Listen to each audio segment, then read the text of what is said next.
బాపట్ల జిల్లా బాపట్ల సాహితీ భారతి ఆధ్వర్యంలో ప్రపంచ కవితా దినోత్సవం ప్రముఖ కవి తుమ్మల సీతారామమూర్తి 33వ వర్ధంతి సభ నిర్వహించారు. ఆధునిక పద్య కవులలో తుమ్మల సీతారామమూర్తి అగ్రగణ్యుడని, ఆయన తెలుగులెంక అభినవ తిక్కన బిరుదులతో మన్ననలు పొందారని సాహితీ భారతి అధ్యక్షుడు రావూరి నరసింహవర్మ కొనియాడారు.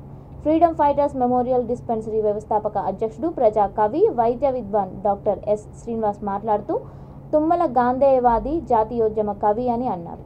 సాహితీ భారతి కోశాధికారి ఆదం షఫీ మాట్లాడుతూ ప్రతి భాషలో కూడా కవితా ప్రక్రియ ఉందని, కవిత్వం సమకాలీన సమాజానికి ప్రతిబింబమని, కాలానుగుణంగా కవిత్వంలో కూడా మార్పులు వస్తున్నాయని అన్నారు. ఈ సభలో మర్రి మాలాదిరావు, ఎం జాకబ్, కస్తూరి శ్రీనివాస్, బొడ్డుపల్లి శ్రీరామచంద్రమూర్తి, పువ్వాడ వెంకటేశ్వర్లు, రెంటాల మురళీ రాధాకృష్ణమూర్తి, అవ్వారి వెంకటేశ్వర్లు తదితరులు తుమ్మల సీతారామమూర్తి చిత్రపటానికి పూలమాలలు వేసి ఘనంగా నివాళులర్పించారు. తుమ్మల సీతారామమూర్తి చౌదరి గారు 33వ వర్ధంతి సందర్భంగా సాహితీ భారతి గారికి నివాళులర్పిస్తుంది. తుమ్మల గారు కావూరులో జన్మించిన అప్పిగట్లో స్థిరపడ్డారు. ఆయన రాసిన రాష్ట్రగానం, పెరిగి పంట, జగజ్యోతి వంటి కావ్యాలు, గ్రంథాలు అనేక ఉన్నాయి.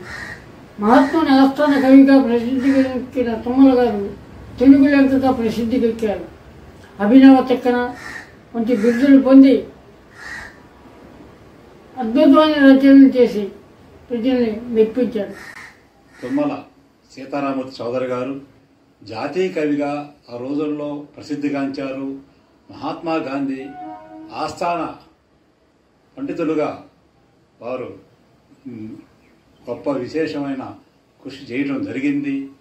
అంతేకాదు వారు ఆత్మకథ, ధర్మ జ్యోతి మొదలగు కావ్యాలు రాయటమే కాక వారి రచనలు, వారి సాహిత్యాన్ని ఆనాటి గవర్నరు శ్రీ కమలాపతి త్రిపాఠి గారు వీరి సాహిత్యాన్ని విని నిండు సభలో వీరికి పాదాభివందనం చేశారంటే వీరు ఎంతటి విశేష ప్రజ్ఞ గలవారో చెప్పవచ్చు. మార్చి 21వ తేదీ ప్రపంచ కవితా దినోత్సవం.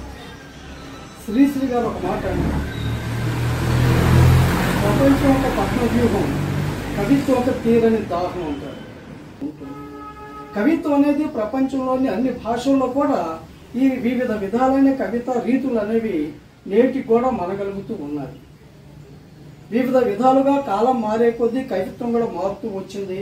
తెలుగులో కూడా కందుకూరి వారు వచన కవిత్వాన్ని, అదేవిధంగా దేవులపల్లి వారు భావ కవిత్వాన్ని, శ్రీశ్రీ వారు అభ్యుదయ కవిత్వాన్ని, ఇలా వివిధ విధాలైన కవిత్వాలని తెలుగులో కూడా కాలానుగుణంగా మహాకవులు ప్రవేశపెడుతూ వచ్చారు. ఈ కవిత్వం కారణంగానే మానవ సమాజం కూడా అభివృద్ధి చెందుతుంది అనే భావన కూడా ఒకటి ఉంది. సమాజ హితాన్ని కోరేది సాహిత్యం అనేసి అంటూ ఉంటారు. అదేవిధంగా సాహిత్యంలో ఒక భాగం కవిత్వం కాబట్టి కవిత్వం లేకుంటే మానవ మనుగడ లేదు అని కూడా కొంతమంది అంటూ ఉంటారు.